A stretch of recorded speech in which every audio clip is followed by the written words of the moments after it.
Hi guys and welcome to our YouTube channel Tech Up, and today I'm here with another new video to show you guys on how you can add your friends on Yubo by using the username.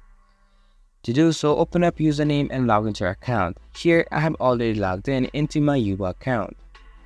Here just go to the people like icon right here on the bottom right side of the screen. After that, you can see all the people that you can add and have sent friend requests to your account.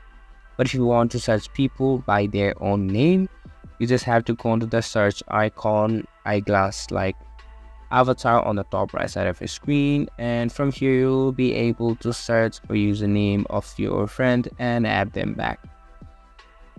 This is just a really easy process on how you can add friends on your Yubo by using the username.